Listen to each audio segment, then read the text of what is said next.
The light glows in a small cabin in the woods. A small, slight, young man coughs up blood, realizing too late that the wine he is drinking has been attacked. The poisation will allow the mana to stay uncirculated and will be completely gone in a few minutes. Incidentally, in addition to this poisanium, the small, slight man added another word.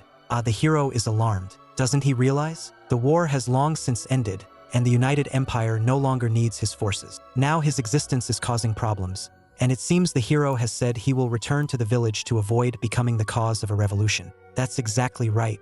He's happy to get the blood off his hands. He lives a quiet life, despairing of magic and the sins he has committed. But the threat continues. After everything, he has always feared John. Should one be afraid of one's friends? A hero, an 8th level mage, capable of destroying his friend and the entire empire at any moment. Such a monster cannot be allowed to live. Well, the mage can't forgive him. With those words, Ragnar walks away, leaving John to die, and the house slowly collapses in flames. And the hero is shocked. He's angry at this criminal. How could he have been so trustworthy? Though, in the end, it was Ragnar who turned out to be naive. Every day John lived was full of complaints, but he didn't stop learning magic. Just a simple slash to the heart with a knife fixed with time magic before the evil fully spreads and the hero would be able to survive. Thus, by holding a knife to him, this action becomes his penalties. John is hit hard to the heart, and despite all the pain, reads the spell. At the same moment, the knife begins to emanate mana, and a magic circle appears beneath John. As he stands on his hands, he continues to read the spell. Now time must return. Closing his eyes, memories assault him. The death of a loved one, an encounter with Ragnar, a violent battle at the end of which he is the only one standing. Only black bloods surround the mountains of the dead and him, but the hero suddenly comes to his senses. What happened? His pain seems to have disappeared and his wounds have worsened. The situation is rather strange, but suddenly the heroes are back. It turns out to be a slight woman who is worried that the young man is fine. Can't be his mother, but she died, so the plan worked, although it's possible he just died and met her recently. The hero takes his mother's hand in his and looks around. It's a fairly quiet settlement, full of people. Children line up for inspection and soldiers control the blood. The flag of Ivoria Tora floats in the breeze. Well, it looks like John has gone back 30 years in time. In this world, at the age of 12, all children of the Empire of Greenweaver must perform a test to discover the mages who will become the Empire's pilots. The first thing tested is the presence of magic in the brain. It is responsible for the expression of magic. The second place is the heart. Magic. It is responsible for the creation, circulation, and storage of magic. If a child possesses both types of magic, they are immediately accepted into the Magic Academy. After studying, the child's status in the social sphere corresponds to the aristocracy. 30 years old. The hero seems to have traveled back too far in time. Aeon recalls the very blade that spells the language of dragons. He still managed to use the magic of time. The young man has stretched his life to study it, so that one day he might be able to avenge his sins and wash the blood of the fallen from his hands. However, in today's situation, he simply cannot look Ragnar's actions in the eye. John thinks back to himself in the blood at battlefield. After all, he did everything for his friend. He killed his enemies out of loyalty. And what was the result? The price was death. Ragnar simply used him. Well, things would be different now. John was ringing with someone. It's the soldiers. They're inviting the new kid in for an inspection. The hero will still return to his friend, but for today he must pass a test. After all, his magic level is 8th or even higher. As he approaches the tent, the lad meets a guard to whom he allies himself. His name is John Page from the village of Morrigan. The soldier recognizes the young man immediately. He is Vanessa's son. Then let him pass, but without the necessary questions for the mage. The boy gives the soldier one last look and steps inside. Once inside the building, John sees a mage who is tired to death. Damn, how much more should he check out? The commander standing not far away is ready to give him instructions. It's not even half just for today. And then John enters the room. The Mega immediately changes his expression, puts on a smile, and asks John to enter the room. Well, the first thing to do is get your head checked. Spellcaster will send John some mana. He may feel tense, but that's perfectly normal. He shouldn't be worried. Great. Now Mega asks John to roll over quickly. Mana is present in his brain, which means life can change dramatically in an instant. If mana is also found in the heart, and here the hero suspects, then just going to the Magic Academy is not enough. Here John goes back to the mage, at least to show something, but the mage is doubtful, however listens and watches carefully. The guy concentrates and then ruthlessly materializes a fire orb in one hand, after which he uses a second spell to materialize a water orb in the other. After demonstrating this trick, John boldly stops casting both spells in a quick motion. He explains to the mage that he only recently started doing this successfully because everyone present is in a state of severe shock. The boy? Did he realize that? But not really. Never. The magician then casts a spell and asks John again, looking at him with tan eyes. The hero realizes that brain-reading magic helps detect lies by reading biological reactions, such as heart heaven. The magician points out that if the boy lies, he and his family will lose their heads. In addition, even his neighbors will be fooled. John easily repeats that he has no reason to lie. The Magica laughs. Well, it seems this guy really can't hide. He seems to have told the truth. At this moment, he hears a scream near the tent. Ion suddenly turns over, and a thought appears in his mind that it seems to be his mother. He jumps out of the tent and a horrible scene happens before his eyes. The hero is in shock. One of these soldiers is stalking his beloved mother. The girl tries to remove her hand and asks him to stop it all, but the man is not paying attention. Vanessa has been a wife for 7 years and probably doesn't mind what's going on. In fact, the girl should be grateful that the soldier took an interest in her. Directly following the hero, everyone else comes out of the tent. The commander immediately asks what's going on here. The soldier tenses up, at which point the woman quickly pulls out her hand. Oh, nothing much, just some low-quality stuff lying around. Tent. And John is just pissed. What a gift that monster is to talk like that about his mother. But the hero stopped at the magician. He seems to know what to do. He speaks calmly of John's abilities. Now he and his family are noblesse oblige. The soldier must realize that being charged with such a crime would be very hard. The man will be immediately recognized as a criminal and will be kicked out without trial. The soldiers behind him are already ready to draw their swords. Scandal at once admits the mistake. He rises to his knees crying for forgiveness from the hero, and John answers him with irritation. It is not he who needs to apologize, but his mother. The soldier goes straight back to the woman, hiding with an apology. The mother looks at her son with will and gratitude, and then John decides to say something to this monster as a last speech. The hero wants him to tell his friends about the incident so they know what happens if they attack someone like his mom, Vanessa. The boy's eyes grow wide with joy at the man and promises that he will release this. The soldier understood everything and is grateful for the forgiveness. After that, Ion approaches the mage. He is very grateful for such actions. Really? To which the other responds that the church must protect her mages. Then the mage questions the commander. He must make sure the boy is safe. Soon they talk through the magical orb. The commander understands everything. Let the boy follow them. He will be taken to the house where the princes will stay. He will be safe there.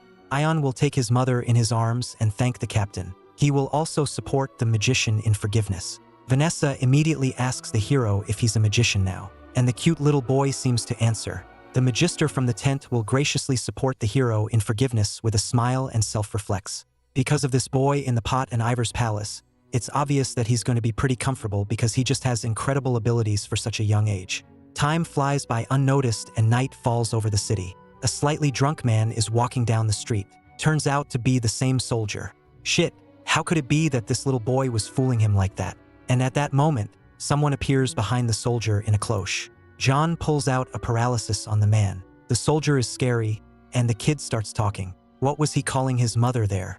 He warned him that he would be watching him, and the guy seems deeply disturbed. John is now going to tell him what's going to happen next. He was universalized from Cook's son, after which he died of grief due to alcohol. Then he fell on a bridge over a river and died by accidentally falling off it. Yes, the hero questioned whether he should stay that way. His entire past life had been devoted to learning magic in the dragon language, and he had made a promise to himself. If he could go back in time, he would not commit acts that would lead to the death of humans. But that proved impossible. His hands never seemed to get away from the blood of scandals. The only thing John honestly wants is to protect his loved ones. To do so, he is willing to do anything, even at the cost of new blood. So he asks not to be forgiven. It was this phrase that Ragna told before John was killed. And it seems like the hero now understands why his head almost explodes. The hero didn't expect the paralyzed spells to consume almost all of his mana. John returns home and calmly opens the door and steps inside. He notices his sleeping mother and remembers his past life. After a year of studying at the Magic Academy, he and Anna were recognized as first-class magicians. That same year, Vanessa became seriously ill and died, never seeing her son, who became a magician. But this time, the boy won't let that happen. He will do anything to make sure Vanessa lives a long and happy life. He will do anything to make sure he doesn't lose his loved ones this time. A huge, luxurious finger is placed in front of him. This is the main church of the Empire, the Greenarium. In it, Emperor Terry asks Master Creator for his opinion. Nothing is known yet, Perhaps he will come up with something. The 5th class mage, Havert Leon, answers him. The man asks to continue, and the mage continues. John circulates through the ships. A person becomes a mage when they understand how to control it at will. This is usually learned in the academy. This was the case with the Creator's Master and other mages as well. However, this boy was independently releasing magic, and his current abilities are the same as a first-grade first mage. Once there was a first mage who had to release his powers on his own. He taught spells on his own. That's the legend that circulates among mages. Terry remembered the story. The first mage was a creature dedicated to dragons. Hart replies that the existence of dragons was not conclusively confirmed at the time. But with no doubt about the existence of the first magician, someone had to have started magic. Well, for today, it's hard to believe Verificer's words. Guardian has to realize it personally, but it's unbelievable that the mage sent to Morrigan is lying. Therefore, we can say this with certainty. The boy is quite dangerous. Terry's idea of a knock on the door. Is that him? The prince who came? Well, let him come in. The door opens and a handsome young man walks through the door. Hayden Trinriver. The Emperor's star prince. His father apologizes to him for waiting for him, but the prince is more worried about why he called him. And the Emperor reminds his son that he hasn't stayed on Earth in 5 years. Now it is time to return to this world again. The man will present his son with 2 princes, 300 soldiers, and 3 third-class mages. The boy must go to the village of Morrigan and bring back a boy named John Page. But the prince doesn't realize who the little guy is. The Emperor is surprised. Well, better send another prince. Hayden quickly gets rid of all doubts from his father. He's definitely up to the task. He could be trusted. The Emperor stepped up and accepted his consent. But in this case, the boys must begin preparations at once. We have to go north. It will take time. Trin understood everything and immediately went to fetch the order. The Creator's Master must leave as well. But before he does, Terry wants to know if the man will prepare his men. Mages, for the most part, don't like long routes. Hart must believe them, and he must start now. Then perhaps when they leave, someone will agree. The Emperor will agree completely with the magic. He can leave. The door closes behind the older man, and the servant immediately begins to wonder if he plans to return. But the answer was negative. First of all, Hart wants to visit the place. John is waiting for a reply from the church and the finger. He remembered the words of that magician. Since the news of his relic was announced so quickly, it means that they immediately told it to the high priest. Everything is going according to plan. The Emperor is probably looking for mages to join them to the prince. Even though the palace master, the 5th class mage, has already quarreled with the 5th prince, he also needs people. Very soon, one of them must come to him. John understands his election. He can join the Emperor, the palace, or choose the third choice completely. But they can't use him this time. By the way, in the apartment, the mage is preparing to use the orb. However, he contacts John unexpectedly, scaring the boy badly. The young man announces that the hero has been invited to do the Emperor's bidding, but John doesn't understand what order he is supposed to follow. They arrived so suddenly and quickly. The hero opens the door and sees the inspector in front of him. Bear immediately guesses that the Emperor sent him to John. But first he must learn the necessary rules of the government. The boy, of course, agrees. He immediately demonstrates how to be supported by the Emperor. And frankly, the Magister wondered a bit. Did the boy do it all on the first try? Well, then it's time to declare order. The sphere begins to measure the bright moon, and then repeats the Emperor's voice. The boy recognizes John's talent and officially records his name in the magician's register. This registration belongs to the registrant to the court of Ivry. The Emperor also sends his son with him to the finger. The hero listens carefully, but also realizes how obvious their motives are. The magic would end. That was the rule of his magic. The princes begin their business at once. He stands up and one of the princes approaches him. It is Captain Morgan Arnold of the army. He will join the boy to the pot. The hero takes one last look at his house, and the party ends. In the finger, Lord Morgan Marcus Morgan notices that the heroes are on their way. This man is paying attention to his children. They must believe respectfully in Mage. And so the carriage comes. The hero and his girlfriend come out of it. It's amazing. Elon Page is such a powerful mage at such a young age. He clearly has a special power, as even the Emperor has taken an interest, and it's definitely worth making contact with the boy. The Lord smiles and greets the Bear Emperor. There was a real commotion in the church. The bears were just talking about infancy. He's a real talent, and he's been practicing without rest for 2 weeks now. Yes, that's exactly what John is doing. He's focusing and unashamedly freezing the entire training floor. But the hero isn't satisfied. It's too little for him. In his past body, he was capable of freezing an entire pan. Now his body is too small. He has no mana, and something must be done about it. Suddenly, someone relates to the hero, a certain man. He asks for help since the Lord has disappeared. The boy hesitates. In what sense has he disappeared? The servant continues. The Lord went to hunt for goblins, but did not return. His guards and Mr. Ravi have also disappeared. The attendant looked everywhere but couldn't find anyone. There were hardly any signs, John thought. It was too soon for the Lord to perish. Citizen Morgan Marquez Morgan would die near the First War of Annihilation. It would be like slavery for an assassin from an enemy country, and his son would leave the city. The boy will pay for it with his life. Ion doesn't understand why the servant is asking for his help instead of Morgan Marquez. In his past life, the Lord loved to hunt, so it is unbelievable that something would happen to him. The servant replies that Lord Morgan Marquez has stayed behind on an important errand. Ion is a bit surprised that the magic in charge could have left the province he was sent to. It seems to have something to do with his appearance. Resigned Master allows you to leave the city only in rare cases. The most likely case is that a person has been sentenced to the Master of the Creator, and the conversation will be about the hero. He doesn't know it could happen, but his primary weapon is knowledge of the future. If something does happen to the god, the hero will immediately lose his advantage. The boy wonders where he should go. He is ready to seek out the god and restore everything to its governmental state no matter what. The hero was about to leave when his mother stops him. Vanessa heard that the boy was going to seek the Lord. She's worried about him. Could be dangerous, and John is still so young. The boy smiles and says he will be fine. He takes his mother in his arms and promises to come back. But then the girl takes off down the hall, the little girl crying and begging to find her father. The girl promises to ask the Lord for money, land, and servants, and the boy sees a mirror on the girl's arm. Is this true? John promises to find Marquez in the blink, but otherwise he asks to be given a ring. That sounds like mana. It will definitely help in the search.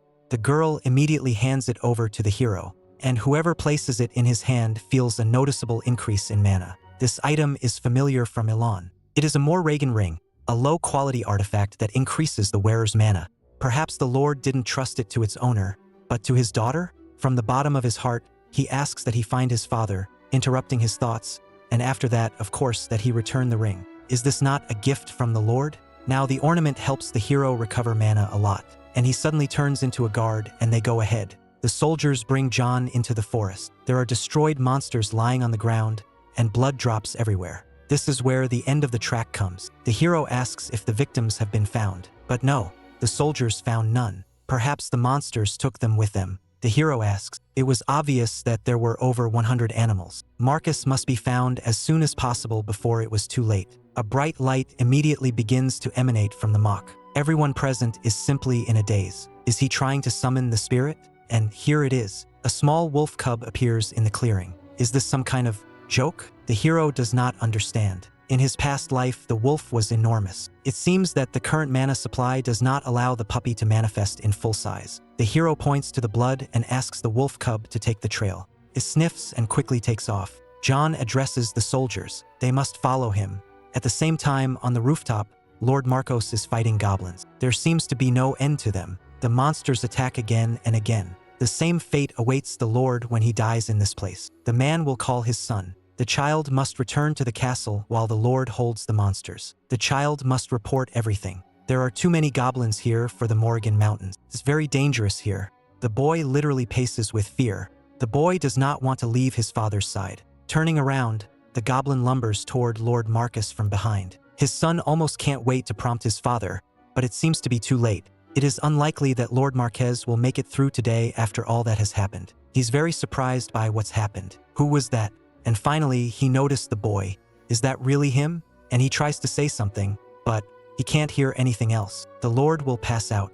Margarita's voice brings the man out of the cloud. The girl looks at her father with tears of happiness. He asks her what happened, but the girl couldn't hold back her tears. She screams and replies that Marquez was saved by John. Lord Marquez and Ravi were unconscious for 2 whole days. During this time, Margaret was very much agitated. Suddenly, the door opened and a servant entered the room. At last, his lord came to his realization. Lord Marquez asks what happened to the others, but unfortunately, the 2 soldiers and the villain were unable to return. The attendant reports that Morgan has asked about this mage. Butler immediately promises to fetch him, and now the man is already meeting John on the street. The attendant informs the boy that the Lord asks him to come to his chambers. Marquez wants to talk to him, The hero finds the Lord and asks about his health. It's going to be okay. Marcus wanted to personally thank his hero for saving him. The Lord's son also laughed. John literally saved the ruler.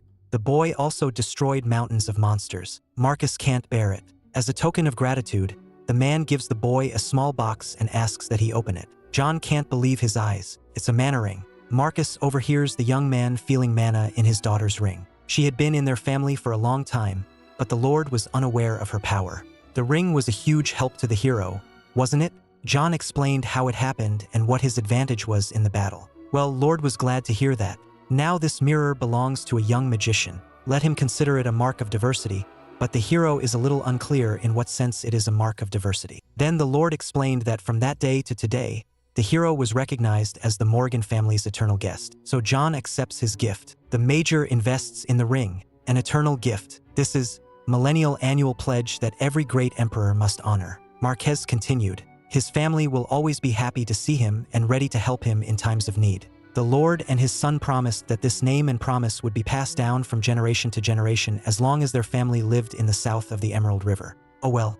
A little while later, John was walking through the woods with the soldiers. The hero asked the captain how far they were from the village of Lloyd. The man cheerfully replied that they were almost there. The Major remembered and recalled asking the Lord if there were any alchemists in the province. You know, the ones who could make elixir. He replied that there was an alchemist named Lidio living in the north of the village of Lloyd. He is original from capital, but moved specifically to gather special mushrooms. Well, the man had never met him in his past life. At least now he will help make an elixir to restore the missed mana. Immediately, the soldier asks the Major and the captain to take a look at what's going on because the entire town is now under fire. John's eyes spread. He was literally surprised by what he saw. At the same time, the crew captain immediately went to his sword. These are slaves. Their weapons are covered in the blood of ordinary people. They want to take some kid to Lockwood. His father attacks the attackers, but is immediately hit in the face with his sword. This happens because he was too talkative, as one of the bastards pointed out. The bad boy screams as he tries to get away from the pull and help his father. This teeth pull irritates the leader of the traps. This boy will only die after his father dies, and the boy, in tears, watches the scene as the trappers pull out a sharp and long knife. The leader will lead the boy to a better place and the father can rest in peace. The son screams loudly, unable to do anything. But suddenly, an icy thing comes through the trap. Through his tears, he doesn't realize that just happened. All the trappers panic, not realizing what the hell is going on. But then one of the men noticed a young man on the mountain. John pulled out his ice guns on the criminals. The panic continues. All through the forest, shy cries of pain and fear are heard. After battling the slaves, the young magician climbs the mountains, where he sees the city. Well, it looks like the ring has really helped him. It seems that with its help, John has risen to the level of a third-class magister. At the same time, they fight a follower of the slave battle in the city. Many are crying for their loved ones. The captain turns into a master, but the hero stops him and asks if they have any wounded among the people. However, thanks to John's actions, there is none. It's cool to hear something positive, but now there's something else that's bothering him. Is this man alive? But John hesitates and shouts, trying to bring the very person wounded by the leader back to consciousness. Magic quickly approaches the wounded man and asks him to check himself. But as soon as John looks at the wounded man, he immediately loses the ability to speak. White skin, seemingly without blood, and green caps in his hair. Could it have been alcoholism? Another name for this disease is the curse of God. There are people in whom alcoholism is present only in the brain, which consistently stimulates it and causes pain, unable to circulate and be pulled from the body. In this condition, the person spends every second of his life until death. The man wouldn't have been able to penetrate mana into his body on his own. It must be the work of an evil mage, and his condition seemed to have worsened. John places a hand full of mana on the wounded man's head. There is only one way to improve the pain. Remove the remains of the stagnant mana and take new mana. Mega did just that, and the man visibly felt better. He cries hard, this time because of the pleasure. John gets up and asks him to check the wounds. He is grateful again, and they do as warned. The junior magister is already just walking away when suddenly someone grabs his hand. The girl is only interested in one thing. Will she tell him that his father is really improving? The hero doesn't want to fool him, so he warns that the effect will be short-lived. What? John Deed only improves the symptoms but doesn't cure the disease completely. The girl is very upset. Does that mean his father will feel bad again? But the only thing known is that this man has to choose between constantly getting mana or dying. Crying wells up in the boy's eyes. If that is the case, the boy will confidently warp Rander's flora and save his father. Douglas quickly leaves, but someone yells after the child, asking where he's gone. And John is very surprised when he hears that name. Douglas, yes, that's the name belonging to the greatest alchemist in Imperial history. In the future, he would become the Imperial alchemist known as Douglas Heyman. Based on his general attitude, he managed to reach a high position. At that time, his objects of hatred were mages. It is now clear why an alchemist in love with mana follows a mage and the magic flower that grows in the north. This flora does have an effect on neutralizing magic, but other than that, it is a powerful evil. Casts a boost spell on itself and, supported by the boy, blocks its path. He tries to convince the boy that the robbers may still be running out of town, but the child refuses to listen. If he takes his time, his father, and without completing the sentence, John uses a sleep spell on the boy. He slowly and quietly passes out, still repeating something about the flower, and finally Douglas falls asleep, lazing against the mage's shoulder.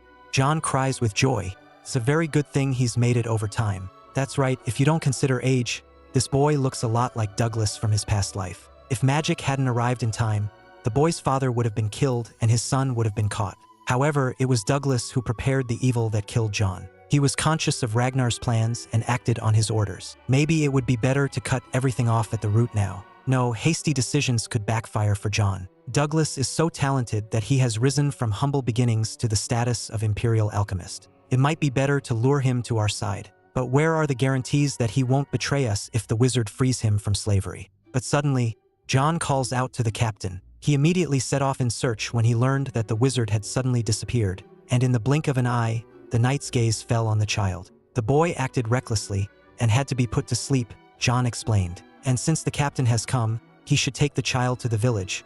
But won't the wizard come with them, the captain wondered. No, John needs to go somewhere. A cool night has descended upon that very village. But the light remained on in the room. The father, having regained consciousness, asked the boy if he was asleep. Douglas replied tersely that he was not. The man was told about the wizard who had saved them. The father also knows that they have embarked on something reckless, and he promised that he would help find the flower mentioned in the boy's dream. The idea, of course, did not please the man, as there could still be bandits nearby. Douglas jumps up on the bed and cries out in fury. What was he supposed to do? Max said that his dad would continue to be sick. The father sighs. The boy shouldn't worry so much about him. But what can be done? Douglas has been searching for the flower for over a year, so how can Max manage to do this? Suddenly, their dialogue is interrupted. The man asks who has come. The guy on the other side of the door was informed that they need the Randiora flower. In that case, the father opens the door. Upon entering, Max removes his hood and greets everyone inside. The boy sitting on the bed immediately remembers him. But the father wonders, could this really be the same Max? Ian Page introduces himself by name and places the item he found on the table. Is this really the Randiora flower? Max is ready to give it up, but in return, he needs to get an answer to his question. How do they know about the effect of the flower? Well, the thing is that the head of the family simply read about it in the directory. The man places a book on the table in front of him. It was given to him by his father. Let John take a look here and there.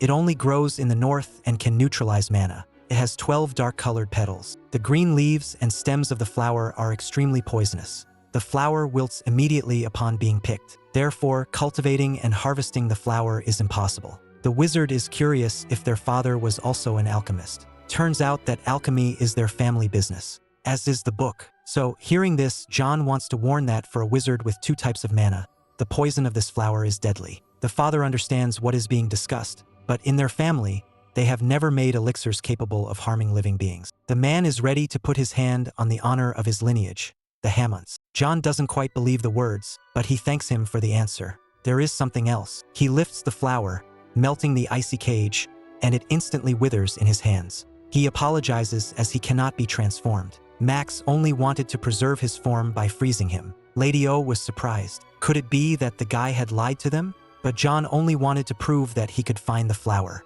Therefore, he proposes a deal. He will supply the man with mana and he will stop being dependent on his illness. The hero will also find a way to use the flower in medicine. There must be records somewhere, as Douglas and Ragnar somehow came to this in their past life. Well, in return, Lady O will go with him to the capital. But the man does not understand why, and for what reason he is. The thing is, John needs elixirs for himself and his sick mother. But the wizard can hire any alchemist he wants. Lady O is clearly not the best candidate, and John calmly responds to a logical question. He needs an alchemist who can move with him and create elixirs specifically for him. Douglas ran into the forest, thinking of nothing but saving his father. Therefore, the wizard is confident that Lady will make the right decision for the good of her child. Yes, the man sees that John is clearly not so simple, but in that case, he needs time to think. The young man understands this perfectly and agrees to wait. In this life, Douglas has not lost his father and has not become a slave. Ian Page will do everything to prevent the boy's talent from falling into Ragnar's hands.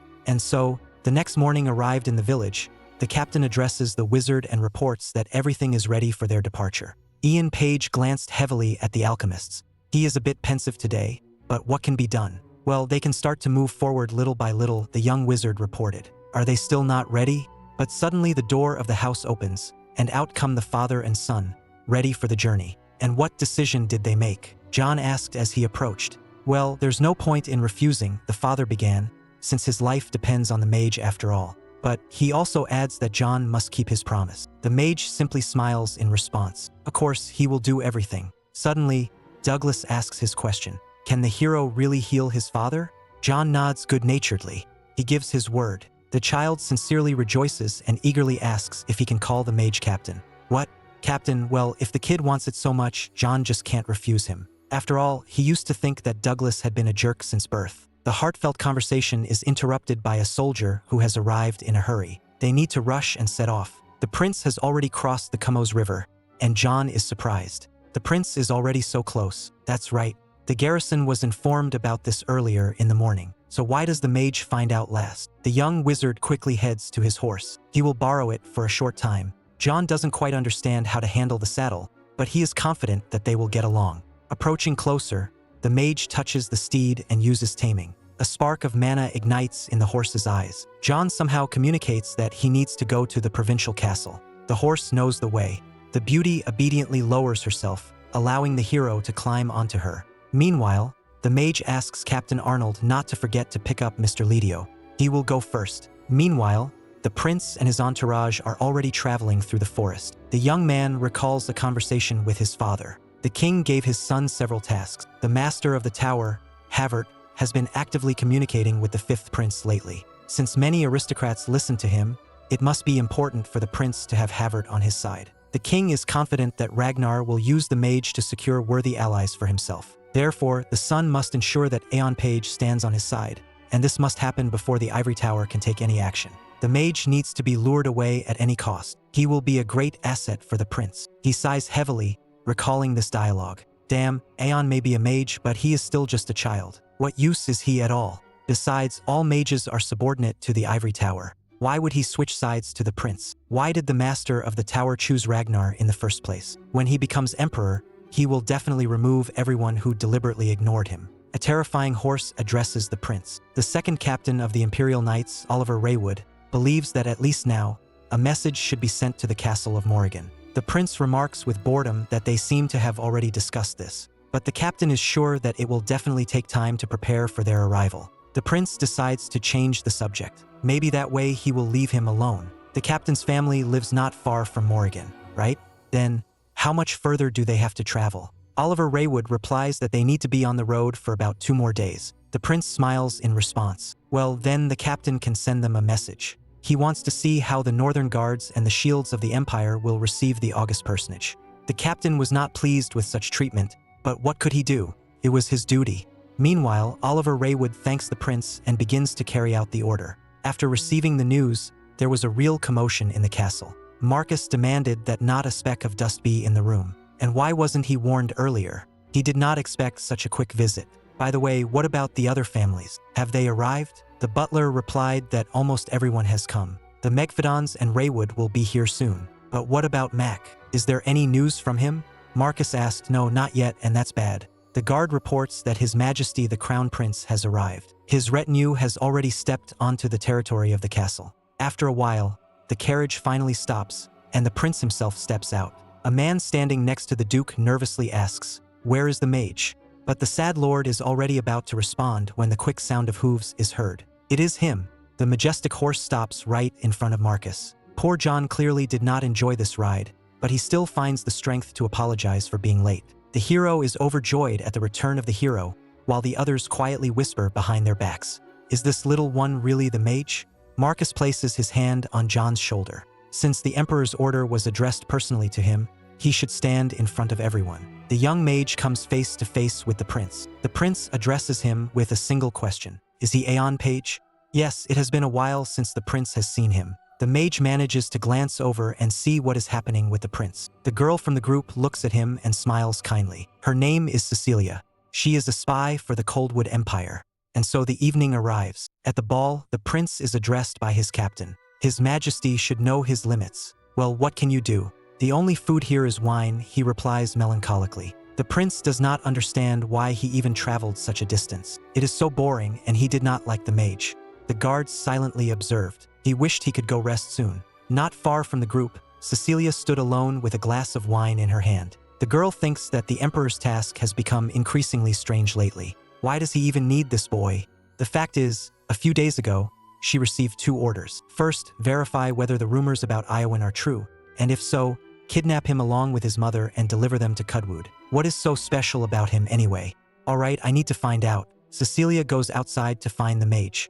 And here he is in fact. First, it's worth checking what the boy is capable of. Cecilia instantly casts low-level magical arrows. They crash to the ground with force in the blink of an eye. The girl is perhaps a little surprised. Did he set up a shield? Yoan was distracted from his tasks, so he seriously asks who she is. And what does he think of himself? The girl replies to him with a slight smirk. She is actually also a mage from the Ivory Tower. She just came to say hello. That's how everyone greets each other there, attacking from behind. Yoan asked calmly. Cecilia is a bit puzzled by such a question. Let him watch his tongue first. The girl is actually older, which means she should be treated with respect. However, the young mage abruptly interrupts Cecilia, addressing her by name. The girl is greatly surprised by how he knows her name, and even her last name. Who the hell is he anyway?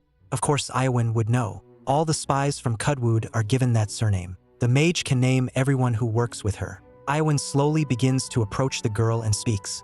Yal, the stable master of Molten. Robin, the Emperor's secretary. Ario, a soldier of the 9th Squad. Cecilia listens in horror to the mage, but he just continues. Isabel, a maid in the palace. Ah yes, she hasn't become one yet. The girl knows that they are all connected. Yoan is certainly aware of this, and the girl sighs, and immediately flames ignite around her, while in her hand, Cecilia creates a powerful fireball. She has no idea how the boy knows so much, but he would be better off pretending to be ignorant. Cecilia throws a powerful fireball, but at the spot where Yoan stood, a bright flame erupts. Is that all? But not so fast. The young mage appears not far from the girl. He is the only one who knows about them. In Iowan's hand, a bright shining orb has formed. Cecilia does not understand why he did not report everything. Although what is much more important for her now is to understand why the hero is unharmed at all. What the hell? Mac raises the sphere above his head. He knows it too, and the girl's gaze turned upward. A true horror appeared in her eyes. A huge number of icy needles immediately falls on the girl. He knows why Cecilia is searching for him. Max, with a cold gaze, unleashes icy spears upon the poor girl. Cecilia barely manages to set up a mana barrier, but it seems too weak, as cracks appear all over its surface. The girl slowly but surely falls into a panic. At that moment, Yoan creates a huge fireball. With the same calmness, he unleashes it upon the poor girl. Things are bad. Cecilia cannot attack while maintaining the barrier. But if she doesn't dodge now, she will simply perish. It seems she will have to take the risk. Cecilia lowers the barrier and rushes to run, but the icy needles wound her severely. She barely manages to escape the powerful explosion. God, is she really alive? The girl collapses to the ground in exhaustion. Owen must have used up all his mana. People will be running here soon. It's good that the mage has no compromising information on her. Even if he says something, no one will believe him anyway.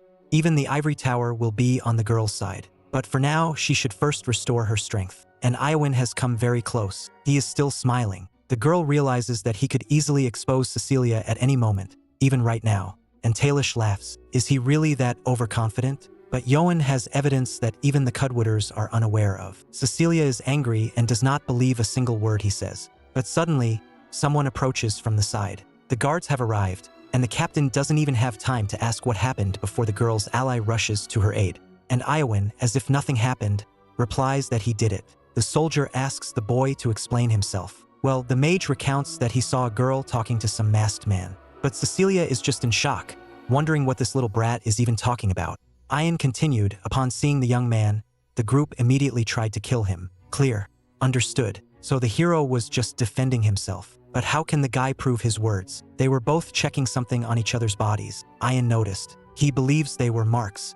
The commander is surprised. He definitely understood something. The guard immediately demands to inspect the girl. But her colleagues from the tower come to her defense. Doesn't the captain see that he is crossing all permissible boundaries? Does he not trust the mages from the tower? But the knight is unyielding? The guy immediately draws his sword and points it at the mage. The air prince is here, and the incident occurred here as well. Therefore, the captain needs to find out what happened and how it is related to the mages of the tower. A colleague asks to at least be allowed to heal the girl at the beginning, but the captain refuses. First, an inspection. Cecilia is clearly very unhappy with what is happening, but after the inspection, nothing suspicious was found. The mages immediately pointed out their correctness and rushed to heal the poor girl. Meanwhile, the guard casts a glance at the hero. Did he really lie? But Iowin insists that he did not. Everything he said was the truth. Therefore, he approached the girl and placed his hand on her back. Immediately, a blue light begins to seep out. Cecilia does not understand what this is. Damn it. Or at least, she is just pretending. The mages standing nearby were simply in shock because a mana mark had appeared on the girl. Cecilia was angry. What is that boy even doing? Owen saw how they were running their hands over that area of the body, apparently checking for marks. All cold walkers are sent to training camps where they are marked. Only the trainers know about it. In a past life, after a year of torture, one of them broke and told Iowin about this. The captain turns to the mages. They know what the mark is, but they are seeing it for the first time. What about Iowin? And he has no idea what it means either. The knight pondered, meaning that no one knows what this mark is, but it clearly indicates something greater. In any case, the girl needs to be healed now, and they will conduct the interrogation later. The captain orders the mages to prepare the manaterma for the girl. After that, the knight turns to Iowin. If it turns out that the boy is right, the man will definitely tell his highness about it. The prince is genuinely astonished. The boy defeated a third-class mage. Who would have thought? And what is Oliver's impression of the young boy? The captain believes that Iowin is indeed different from all the mages he has seen before. His speech and behavior are not like those of ordinary people. Well, it seems the prince needs to meet him in person to confirm this. He requests that the boy be brought immediately. Oliver promptly carries out the order. After a while, Iowin bows upon arrival. Was he summoned? Yes, that's right. The thing is, the prince heard that Iowin discovered a spy from Coldwood all by himself, and then he even achieved victory over her. Although she was a high-class mage, it was a worthy victory. For a mage, to be honest, it is an honor to hear such praise from the prince. He smiles good-naturedly. The hero deserves his reward. If there is a specific request, he can voice it, but Iowin immediately understood that the prince wants to test how greedy he is. However, since he himself suggested refusing, the mage has no intention of doing so. Iowin asks the prince to allow him to take a look at the ruins of the old ivory tower on the way to the castle. The prince is puzzled. What ruins? What could possibly be interesting about them? But the mage replies that in his childhood, he was told stories about them. That is why he wanted to see everything with his own eyes. Iwan could have asked for anything, yet he wished for such a trifle. Although, what can you expect from a child, the prince thought. Alright, they will stop there on the way. Iwan smiled. It was as easy as pie. Under the ruins of the old tower, there is a dungeon where a book of dragon spells is hidden. It is written in the dragon language, which played a key role in the study of temporal magic. Such a manuscript cannot be found anywhere else. In his past life, Iowin discovered it shortly before his death, but he was never able to fully understand it. Iowin smiles nostalgically. How much new information will he be able to learn this time? Iowin is riding in a carriage with his mother. The lady is happy, as they are going so far for the first time. Mac cannot help but agree with the words of his beloved mother. Also, in the carriage is Lidio with his son. The man is trying to charm Vanessa. The girl definitely needs to take a tour. After all, he has lived in the capital for a long time. The mother sincerely thanks him for such an offer. But Iowin does not understand what other excursions there could be. At that moment, someone knocked on the carriage. The knight reports that they have arrived. The second vice-captain of the Imperial Army, Paul. Before the heroes lie the very ruins of the towers. The knight says that they will stay here for a couple of days. His Majesty has allowed them to move freely around the territory. But first, they should be shown the place where they will be staying. John sees a small village. Its leader immediately approaches to greet him. It is a great honor for them to receive the Air Prince, and His Majesty responds kindly to the old man.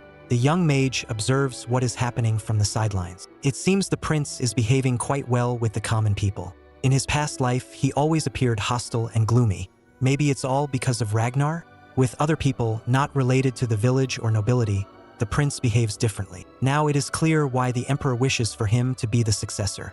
Douglas distracts John from his thoughts. When are they finally going to the ruins? Mac makes a confused face. What is the boy even doing there? Well, he just wants to take a look. All right, the basement only appears at dawn anyway. They can go together tomorrow. The boy was glowing with happiness. Could it really be true for him? He sincerely thanks Ian. It seems that the guys have become friends. This conclusion is drawn by the parents, observing what is happening. Lidio wants to ask Vanessa a question. Just one. Has Mr. John always behaved this way like an adult? After all, he is only 12. The girl looks away. Yes, the boy had to grow up early. He is just as good as his father. Vanessa feels guilty that John had to try to replace his father. Lidio pondered. Was her husband also a mage? Vanessa shakes her head. Fran was an ordinary man. Even before John's birth, he went to work and disappeared. 5 years later, his belongings were returned to them. Vanessa is restless. She does not understand. Recently, her son has clearly changed. The man, who does not understand, watches and waits for the continuation, but the girl quickly closes the topic. In any case, they will soon have to visit the ruins. As for whether John will be able to find the spell book, he will only find out tomorrow. When the war was over, Ian was able to escape the gaze of the Emperor and the Ivory Tower. Then he wandered aimlessly through the expanse. Was it a mere coincidence that the ruins of the old tower came across his path? No, for some reason it seemed to Ian that he had to come there. And now, after all this time, here he was again. And it doesn't even seem to have changed. 300 years ago, there was a war here between the Tower Mages and the descendants of the Draconians. The Draconids and Gargoyles used black magic and had enough power to destroy an entire empire.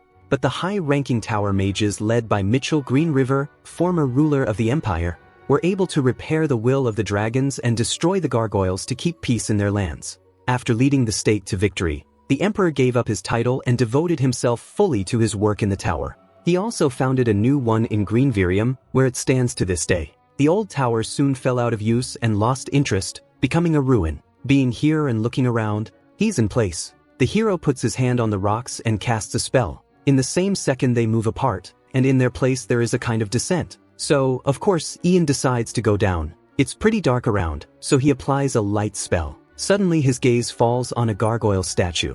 The guy remembers that when he first saw this creature, he was very surprised. Suddenly, at the same second, the gargoyle lets out a deafening scream. Ian takes a fighting stance. He didn't know even then that so many years after these events, a real gargoyle could be found in the ruins. The creature jumps up sharply from its seat and rushes straight at the hero. But the young mage was prepared for such a turn of events. He quickly recreates a powerful water ball and sends it towards the monster, throwing it into the wall with force. Last time he managed to get rid of the monster with a single blow, but with his current strength he would have to sweat. The gargoyle didn't just watch and wait. The creature once again prepares to rush into battle. The monster is watching Ian's actions closely, and immediately rushes at the hero in another attack. The mage immediately summons ice spears, which immediately pierce the gargoyle through and through. For some reason, it screams in hellish pain. But this is not the end, because Ian uses the spell again. This time he summons lightning. In one motion, the boy unleashes it on the enemy. Now the creature seems to be defeated and a passage should appear. And yes, just at this moment a new passage opens up in the floor. And it likes it because everything is exactly the same as in the past. The young man uses a soft landing and carefully jumps into the passage. A book lying on the table appears before Ian's eyes. Yes, he has finally found it. The dragon book is finally in front of him. And it's a very good thing he found it much sooner than he did in his last life. And Ian wonders, who hid it here after all? The dragon or the first mage? Well, at least in this life, maybe he'll be able to make out more notes and understand the book better. The boy picks up the tract, but what is it? It is completely blank. Ian starts flipping through all the pages in a panic. How is this even possible? Is it because he has already used it before? The hero slams the book shut with anger. Well, it's good that he at least remembers the spells he's already learned. Ian prepares to use his skills, but he can't say a single word. What's going on? The dragon language is completely dependent on mana, not pronunciation. So dragon spells can only be used once, and then they just disappear? Damn it, if I can't use time magic anymore, I can't go back to the past. Oh god, he'd hoped he could go back in time as many times as he wanted. At least it was good that he'd found out before it was too late. The burdens of life will weigh on him much more heavily this time than ever before. Ian is called Lord and told that they are about to arrive in the capital city. It is a majestic city with red banners flying in the middle of it. The gates actually open, letting the travelers through. And Ian looks out the window at the everyday life of ordinary people. They've finally made it. However, there is cause for concern. If Cecilia, who has been in a mana cage the whole way, escapes and contacts other traders, the Empire will immediately begin hunting for Ian. The first thing the spy will obviously report is that the hero knows spies exist. Hell, that's enough trouble as it is. Suddenly the convoy is stopped, and he can't understand what happened. And the road is blocked by mages. The captain is surprised to see what is happening. It is the master of the tower himself. The knight jumps off his horse and wonders why the mages are blocking the way of the crown prince. The old man replies that it is his majesty's order. The boy was clearly tensed by such a statement, but the old man went on and on. The investigation of Cecilia's case is being placed completely under the control of the tower. That is why the girl must be handed over immediately, and the man holds out the order to them. There's clearly no trust in this magician. Apparently, they are in a hurry, since they did not even let them enter the castle. The old man replies that it is better to deal with everything at once. Then the man approaches the captain and puts his hand on his shoulder. The knight can be sure that the tower will take up the investigation with all responsibility. They can be sure, but that's not the way Oliver likes it. But actually they have no other options. They will have to hand over the criminal immediately, so let them give her here. The old man was very angry. Until Venicilia is proven, it's too early to call her a criminal. Did they hear something about the presumption of innocence? And after all, the girl was still a tower mage, so she should be treated with the respect she deserved. Oliver clenched his fists in anger. Neither captain is happy with what's going on, and the knights around them are equally outraged. They brought the girl in, guarded Cecilia until now, and for some reason the investigation should be handled by the mages. One of the guys asks the captain, is such an order even legal? And only Ian is unfazed, because it was all predictable. The mages don't care about Cecilia's fate at all. Just the idea that the girl will be judged by ordinary soldiers irritates them. The mages will lock the girl in the deepest prison in the tower, where even the caught-walkers will not be able to escape, and they will look for a way to get out of the situation with their dignity intact. Vanessa doesn't understand what's going on, but the hero is quick to reassure his mother. He turns away to the window and sighs. At least one less problem to worry about. Suddenly, the hero is approached by the captain. The emperor said that before entering the castle, the hero must visit one more place. The hero is brought to a very beautiful and large mansion. But Anne was a little surprised. It must be some kind of a joke. After all, in his past life it was this mansion that Ragnar gave him, and the reason was his becoming a 5th grade mage. The prince approaches the boy and asks if he likes this place, because his father decided to give it to the hero. Ian immediately bows and thanks him for such a generous gift. He was 26 at the time, sort of, and now he got his own mansion before he was 14. Of course, this house is wonderful. The prince, on the other hand, offers to leave his family and entourage in the mansion until they're at the castle, well, because he needs to meet with the emperor alone. And Ian is a little worried. The solution is to take a quick tour of the castle with her mother. She had never seen it in her previous life. The prince does not mind, from which the boy literally glows with happiness and thanks him. The mansion is truly beautiful, and asks her mother if she likes everything, and the woman does not understand what he is talking about. And the boy has to explain, now it's actually their new home. Mother is incredibly defeated, but Ian is glad that in this life he was able to show his mother. No matter how strong a mage he was, the boy never got over the loss of his mother. She wonders how a mere man could live here. This place looks better than the imperial courts. Ian adds that this mansion was used by the imperial family, and each news is more and more surprising to the girl. The hero is sure, now everything is different. He will be able to give his mother what he could not give then. They will spend more time together, and the boy will be able to see Vanessa happy. But the only question on her mind right now is, will she be able to keep such a huge house clean? Is that all she cares about? Ian doesn't understand. From now on, her mother won't have to touch the dirty dishes and clean up. A little later, the young boy arrives at the palace. He is dressed in his best attire, and he remembers that he has not met the current emperor before. When the boy graduated from the academy and began to change the world, the disease had already taken him. However, the emperor was always spoken of favorably because of his wisdom and skillful political leadership. Ian hopes to emphasize a few useful skills for himself. Walking through the castle, the boy turns his attention to the opposite building. I wonder what the 5th prince, Ragnar, is doing right now. He is most like his father, But unlike the emperor, he is completely ignorant of such feelings as compassion and mercy. The thought of this old friend and new enemy makes Ian clench his fists. What will happen when they meet again? But now the door is opened and the emperor is waiting for him. The monarch sits on his majestic throne and Ian kneels before him. It is a great honor for the boy to meet his highness. But the man asks the young man to rise. The emperor has heard of Ian. He is only a young boy, but he has already achieved so much. The boy begins to be modest, saying that this is not the case at all, and the emperor asks him to drop the formalities. He realizes that the boy would hardly have learned etiquette in such a short time, so he asks him to behave as usual. Ian sadly remembers that Ragnar said similar words to him when they first met. The emperor asks if the boy liked the palace, and the prince smiles good-naturedly as he meets the hero's gaze. You bet, Ian is grateful for such a generous gift. Many people dream of such a thing all their lives. What else is there to say? His mother, Vanessa, is also very happy. Well, in that case, let's get to the point. Does Ian understand why the prince was sent for him and why the mansion was given to him? The boy doubted whether he should answer directly. Ragnaria liked the straightforwardness in Ragnaria, who apparently accepted her father. But perhaps it's not time yet. Until Ian got what he wanted, he should pretend to be a normal boy with simple thoughts and desires. You must answer as a child would answer.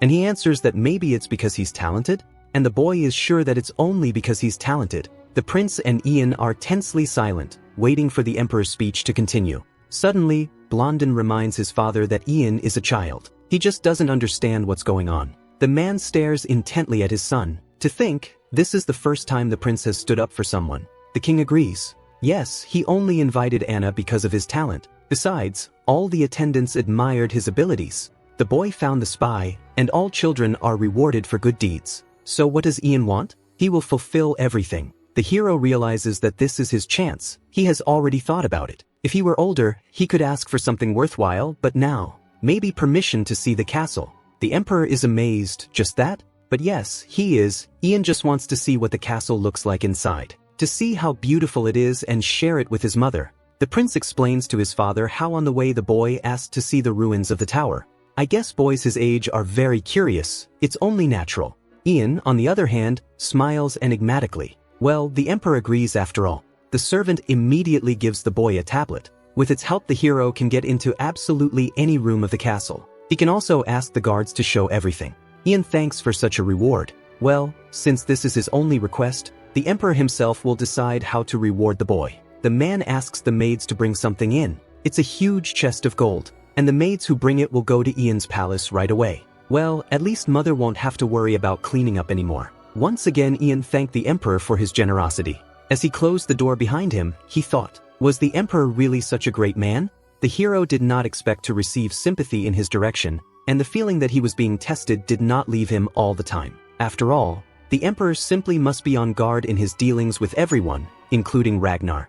Mistrust is the basis of politics and government. That's what Ragnar always said. Okay, now in it, there's something that needs to be dealt with. The boy approaches the soldier guarding the garden, and the soldier asks him why the mage came here. And he shows a sign to enter the royal garden. The knight is immediately overwhelmed. Of course he's going to show it all now. The boy has to pretend he's sightseeing. So he walks up to the columns and finally, the mage remembers the prince telling him about this place. No one but the royal family could come here. This is where Ragnar's ancestors are buried. Someday he will be there himself, and sneaks in and the guard sleeps peacefully. But the boy decides to be reassured and casts a sleep spell. There seemed to be something near the tomb of the first emperor, but where is it? Oh, that's right. He finally found it. It's a mushroom with a heart of stone. Ian quickly slices it off with his ice spear. All right, that's probably enough for him. Suddenly, the boy hears a conversation. A guard is asking someone what he's doing here at this hour. And it seems that Ian guessed, if it is. Mac quickly removes the glowing orb and hides behind a column, listening to the conversation. A young man enters the hall, and a servant addresses a certain princess. Prince, there are 3 of them in the royal family. And, needless to say, none of them were Ragnar. The girl replies that this place is quiet and free of intruders. The lady came here because it is her duty, and Kevin should check the reliability of the sanctuary's defenses. They have a worthy excuse. The hero immediately realizes that this girl is Haley Greenriver, the sister of the crown prince. Kevin worries that someone might report their visit to the tower, to which the girl irritably replies that this won't happen. Doesn't the guy know how dangerous the tower is? And she immediately makes an angelic face. Haley is doing this for her brother and father, after all. and Kevin sighs. He will continue to help the girl. She still remembers the techniques they learned last time. The girl is glowing with happiness. Of course she remembers. The mage suggests starting with light. Haley decides to concentrate mana first, and after a moment the girl casts a glowing orb. And he is amazed. Does the princess have magic? And the girl, to his even greater surprise, was disappointed. The ball came out too small. Haley Greenriver was a girl who lived her life quietly, like a bird in a cage. In a previous life, she left to follow her brother, the crown prince. It happened after Ragnarf came to the throne and executed the guy. He's actually surprised, because he never would have thought the princess had magic. But why is she hiding it? After all, the independent study of magic, as well as hiding magical skills, is punishable by law. The princess mage simply can't not know this. Haley asks a servant to teach her a protection spell, well, like Volcano. But, to be honest, the kid doesn't really know how to do it himself. Suddenly the girl notices something. Kevin asks what's wrong. Have they been spotted? Damn it, they are in trouble. They need to leave immediately. But the girl reassures her companion that only members of the royal family can get in here. A little later, Ian reflects on what he has seen. Who would have thought that the princess was a wizard? Haley must be hiding her abilities, because she knows that the Tower Master supports Ragnar. It took him too long to go to the shrine. As he was leaving the garden, a guard called out to him. The man asks if Ian has finished his walk. He smiles good-naturedly and says that he found what he wanted. Back in the castle, the boy notices Lidio and asks him where his mother and the others are. The man replies that Miss Page is talking to the maids, but Douglas is looking around the mansion. The boy is happy. This castle is unbelievable to him. Well, that's good for Ian. He asks if they can talk. Together with Lidio, they go into the same room, and the mage asks the man to make an elixir. Tom wonders what kind of elixir they are talking about, and then Ian pulls out the poisonous mushrooms with a heart of stone, plucked in the sanctuary. The thing is that they can paralyze a man and stop his heart. The lady is surprised. Does the boy want to manufacture poison? To which the young man asks if the man knows about interrogation magic, which it turns out he did. Lidio understood what it was all about. Ian needs an elixir to get around it. The man would be up to the mission. Lidio needs to do some research. Is it really urgent? The boy nods, informing him that it is. We need to make the potion as soon as possible. But suddenly the conversation is interrupted by one of the servants. Ian has received a letter from the ivory tower. The girl hands it to him on a tray and the young man begins to read it. It's a letter, an invitation to study in the tower. There will be a formal meeting in exactly 1 week. Since Ian is now the mage of the tower, they are hoping for his presence. A week. Lidio has only a week to make the elixir. Can he manage it? Well, I guess he has no choice. He'll have to stay awake and work hard to achieve the desired result. Ian relies on him a great deal. And so after this dialogue, a week has passed, and the boy goes to the tower. And he takes out an elixir made by Lidio. It should only be enough for 2 hours. The boy squeezes the flask and at that moment he notices the tower out of the corner of his eye. Mac realizes that even though the tower holds many memories, he still returned to it. A servant reports to Ian that they have arrived. As soon as the boy steps out of the carriage, he is suddenly greeted by the mage girl. She smiles welcomingly, for her task is to lead the boy to the master of the tower. Once inside, the girl immediately begins to conduct a tour. And Ian is in his thoughts. Years have not changed this place and are unlikely to change in the future. Freckles points Ian to a golden disc. It's a monolift. It can be used to move between floors, and it is the one used by high-ranking mages to get to the last floor. The girl offers to try it out. On the top floor, the master of the tower will be waiting for Ian. Having informed this, the girl says goodbye to the young mage. Immediately the disc under Ian's feet begins to glow and some runes begin to appear on it. A powerful flash of light engulfs the boy. But Ian is perfectly calm. He's worried about something else right now, and he quickly drinks the elixir. Meanwhile, finally arrives at the right floor. A large door appears before Ian's eyes. The boy opens it and enters an extraneous hall. He is immediately called out by the head magician. The old man thanks the hero for accepting the invitation here. Please let him pass. And besides the old man, there are also quite a few powerful mages here. And the chief magician explains to Ian, all newcomers go through such a rite. The hero approaches the chair. The boy feels the distrust of those around him. The old man explains that the hero's talent is truly good, but it seemed too unusual to all of them. All mages are much closer to each other and distrust simply has no place. The hero probably asks if he will be tortured, which only makes the old man laugh. Do they really look that intimidating? No, such methods are not for them, and it should just answer the questions he will be asked. And so the old man's eyes fill with mana. Well, it's time to begin.